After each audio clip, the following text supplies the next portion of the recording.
tentang apa itu bahaya narkotika dan kenakalan remaja. Untuk itu sekian saya sampaikan, terima kasih sama adik-adik semua di sini yang telah menunggu dengan sabar kedatangan kita di sini. Sekian, terima kasih. Wassalamualaikum warahmatullahi wabarakatuh.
SMA 1 Gapura atau yang mewakili, yang saya hormati Ketua Komite SMA Negeri 1 Gapura, Dewan Guru beserta teman-teman tim dari Kejaksaan Negeri Sumeneb yang saya hormati, serta anak-anakku sekalian yang saya banggakan. Marilah sejenak kita bersyukur kehadirat Allah Subhanahu wa Ta'ala atas limpahan rahmat dan hidayah, karena pada siang hari ini kita semua bisa berkumpul, bisa mengikuti acara program Jaksa Masuk Sekolah yang diselenggarakan oleh Kejaksaan Negeri Sumeneb dalam keadaan sehat walafiat. Sabar ya, meskipun agak panas-panas dikit ya. Tapi semangat nggak mau mengikuti? Semangat. Kejunjungan Nabi besar Muhammad Sallallahu Alaihi Wasallam untuk keluarga, sahabat, dan pengikut-pengikutnya sampai akhir zaman. Saya akan memperkenalkan sedikitnya. Tapi kalau tak kenal maka tak sayang gimana? Kalau sayang-sayangan tadi kata Pak Ketua Komite masuk ke bukan prestasi ya, masuk ke pelanggaran nanti ya, belum waktunya. Nama saya Nur Fajria, saya asli dari Sampang, asli saya Sampang, tetap Madura juga ya. Dan alhamdulillah bertugas di Sumeneb ini baru hampir 9 tahun.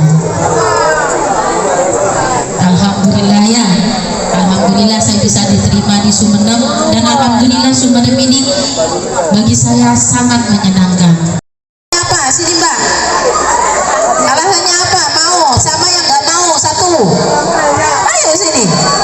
Nggak mau jadi jaksa? Ya sudah, alasannya apa? Sini, alasannya nggak mau jadi jaksa. Kenapa? Nggak mau jadi hakim, nggak mau jadi polisi. Mau jadi pengusaha. Kenapa jadi pengusaha? Kenapa nggak ada yang mau jadi jaksa? Padahal gagah kan bajunya, gajinya besar, alhamdulillah. Nggak mau? Mau? Mana yang mau? Takut ngacung? Takut disuruh depan? Padahal tak kasih hadiah loh. Yang berani maju tak kasih hadiah. Ayo, ayo maju sini. Ayo tunjukkan kalian itu meskipun sekolah gapura berani. Ayo. Gak ada juga yang berani. Cowok. Kok gak ada berani oleh saya? Kok udah semua? Oh saya sini. Ini pembunuhan ini. Mantap ini. Anak berapa? Usia berapa? Dari usia 0 sampai 18. Bagus. Ini hadiahnya.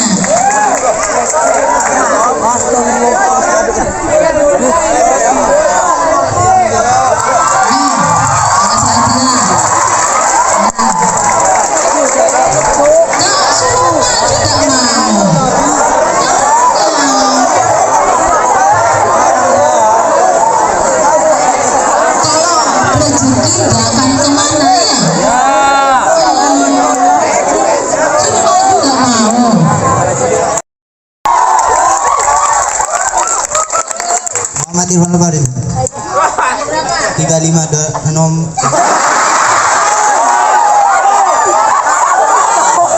2009 Lihat di mana?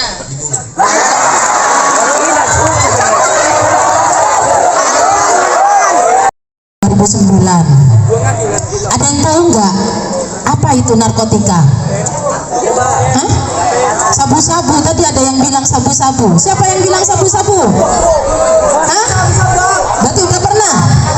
Tak panggil polisi ya? Sudah pernah lihat? Hah? Tadi kok bilang sabu, saya dengar memang satu ini. Sudah pernah nggak? Enggak ya? Sabu kata temennya tadi itu. Boleh nggak kalian mengkonsumsi sabu? Boleh apa enggak? Boleh? Ini tidak, ini? Yang bilang nggak boleh ngacung. Tak tangkep semua ya. Sabu ya. Nanti ada contohnya mas. Sabu mas. Kok di sini malah boleh? Aneh.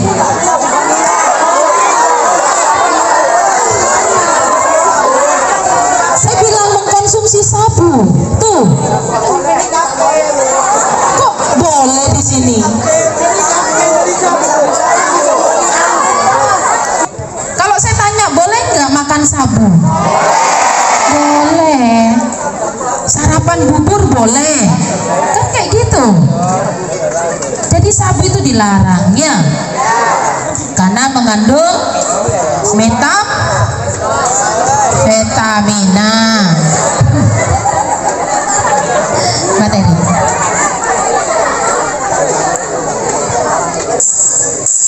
Baik, ini ya. Amannya berat. Tidak macam-macam ya. Jangan mentang-mentang karena saya siswa nggak akan ditangkap, karena saya anak nggak akan diproses. Jadi meskipun anak-anak yang terlibat suatu kejahatan itu bisa diproses. Memang prosesnya tidak sama dengan proses orang dewasa, karena hukum acaranya berbeda. Hukum acara untuk anak-anak diatur di dalam Undang-Undang Nomor 11 Tahun 12, yaitu Undang Sistem Peradilan Pidana Anak. Kenapa begitu? Jadi kalau ada seseorang melakukan tindak pidana, ada seorang anak melakukan tindak pidana dengan orang dewasa, itu prosesnya pasti dipisah. Tidak mungkin dibarengkan dengan proses orang dewasa. Semua kejahatan, semua tindak pidana yang dilakukan sama akan secara terpisah. Tapi memang nanti spesifik saya kasih materinya mengenai narkotika. Biar sekarang maraknya tindak pidana yang banyak kami tangani di Sumeneb ini mengenai narkotika, perlindungan anak, terus kenakalan-kenakalan remaja, tengkar lah, itu bisa diproses, ngambil lah, itu kejahatan, ya tindak pidana. Obat-obatan terlarang itu sangat dilarang dan tidak diperjualbelikan secara bebas. Namun saya melihat di televisi kenapa masih banyak beredar di masyarakat. Saya bingung Bu, jadi saya mohon pencerahan dari Ibu. Terima kasih. Ya, baik, bagus pertanyaannya. Saya ingin bertanya. Namanya siapa? Perkenalkan, nama saya Sintaliana. Saya dari Sintaliana, bisa dipanggil Sinta.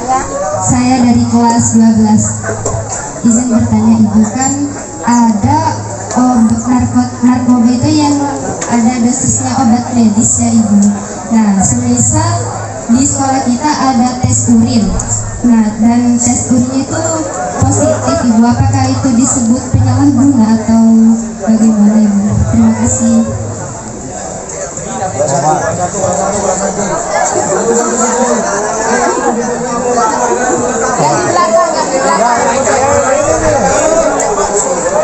Assalamualaikum warahmatullahi wabarakatuh. Perkenalkan, nama saya Lia Septi. Saya dari kelas 12. Saya mau bertanya, mengapa yang tertangkap selama ini adalah yang kecil-kecil, sedangkan bandar tidak tertangkap?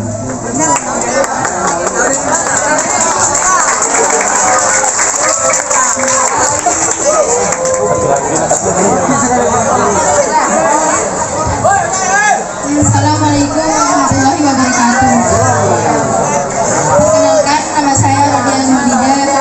Saya ingin bertanya. Perkenalkan, nama saya Rodian Mudida. Saya ingin bertanya Bu.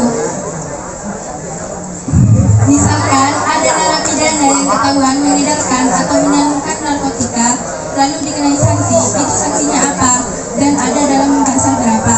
Nah, seumpama napi itu sudah bebas dari tahanan, namun ternyata ketahuan kembali menyalurkan narkotika, itu kan artinya tidak mendapatkan pencerahan, tidak ada fidrahnya.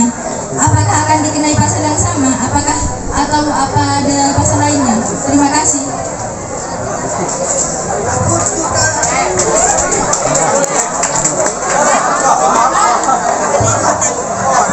Jual belikan secara bebas. Ya, mana Sekar?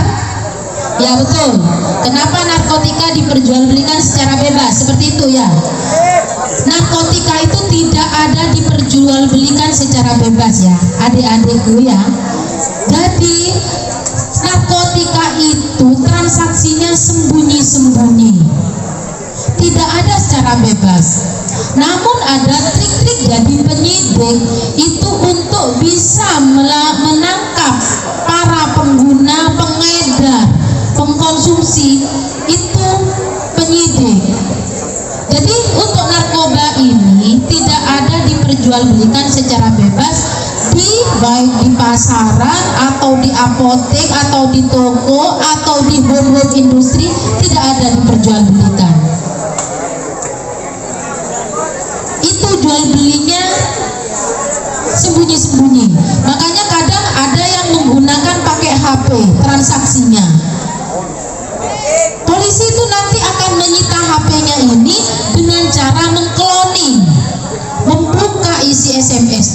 membuka isi transaksinya. Disitulah penyidik untuk mendapatkan alat bukti.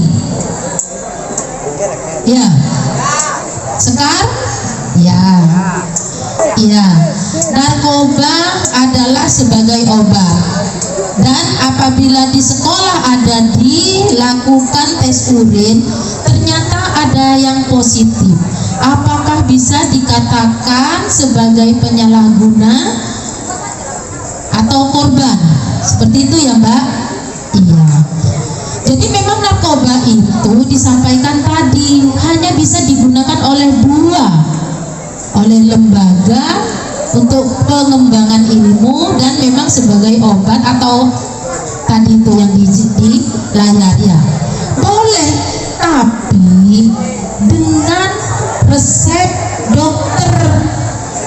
Bukan kalian pusing. Memang setelah mengkonsumsi sabu saya sembuh, akhirnya mengkonsumsi, tidak boleh. Tetap tidak diperbolehkan. Meskipun adik-adik seumpamanya cocoknya sama narkoba, cocok saya pakai Bu, sembuh pusing, tapi tetap tidak dibolehkan karena dilarang. Boleh dilakukan tadi hanya ada 2 untuk pengembangan ilmu pengetahuan dan sebagai obat. Dan ada batasan-batasannya juga pakainya. Jadi dokter itu memberinya ada batasan-batasannya. Nah, apabila di sekolah ini seumpamanya ada tes urin yang dilakukan secara mendadak, ditemukanlah ada yang positif, boleh segera melapor ke BNN untuk disembuhkan yang Ibu sampaikan tadi. Dari pertanyaan saya yaitu, semisal kita dikasih obat yang memang sesuai dosis dokter, tapi pada saat tes urin kita itu positif gula, kita itu bisa disebut sebagai korban atau penyalahguna? Iya, kalau sudah dengan resep dokter boleh, Mbak. Boleh, karena sudah pihak yang berwenang yang memberikan. Boleh digunakan untuk obat. Tadi ada kan garis miringnya. Kalau sudah resep dokter, ya boleh.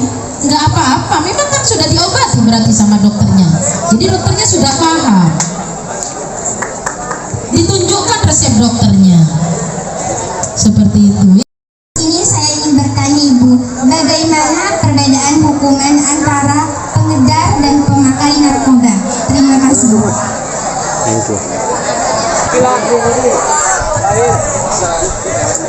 Assalamualaikum warahmatullahi wabarakatuh. Perkenalkan, nama saya Budi Cahyono dari kelas 12 MIPA 1. Gimana kalau kita tiba-tiba di jalan diberhentikan oleh orang untuk mengirimkan barang, terus karena kita merasa curiga kita melaporkan kepada kepolisian, apakah kita akan diproses hukum atau tidak ketika barang yang kita bawa tersebut adalah sabu-sabu dan sejenisnya?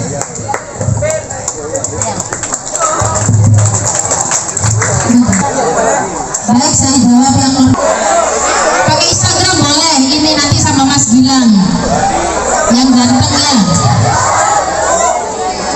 Ini karena Ibu ditunggu ada saksinya, kasihan kalau nunggu terlalu lama ya. Ada sidang Ibu ya sama Pak Dedi ini.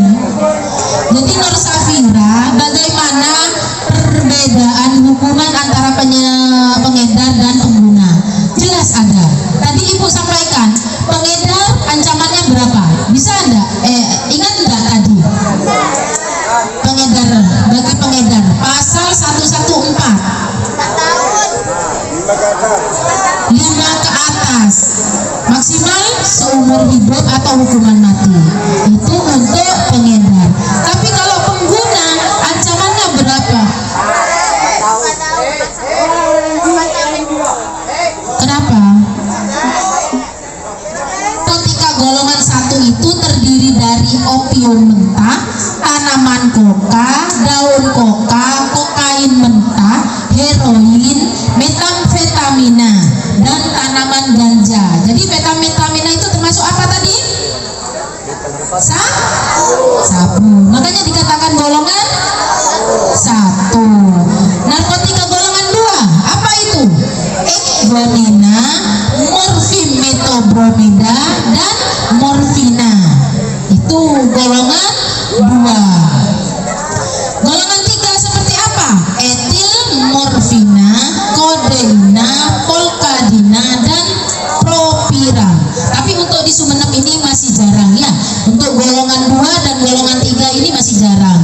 Jadi yang di Sumeneb ini yang sering memang sabu. Tingkatan-tingkatannya ya. Dan apa tadi pertanyaannya lagi? Karena disuruh membawa sabu. Membawa sabu, apakah harus melapor di proses hukum? Itu ide yang sangat bagus. Karena di narkotika, jika seseorang yang mengetahui orang lain melakukan tindak pidana narkotika, jika tidak melaporkan, maka orang itu akan kena juga pasal 131, tidak melaporkan adanya tindak pidana. Ancaman pidananya 1 tahun. Saya contohkan gampangnya ya. Saudara punya teman di kos-kosan, teman saudara itu nyimpen sabu. Saudara tahu atau mengkonsumsi sabu. Saudara tahu kalau teman saudara itu mengkonsumsi sabu atau menyimpan sabu, tapi saudara Budi tidak melaporkan ke polisi. Itu Budi meskipun tidak ngapa-ngapain, meskipun Budi bukan pemilik sabu, tapi Budi kena tidak melaporkan adanya tindak pidana. Ancaman pidananya itu adalah 1 tahun. Bagi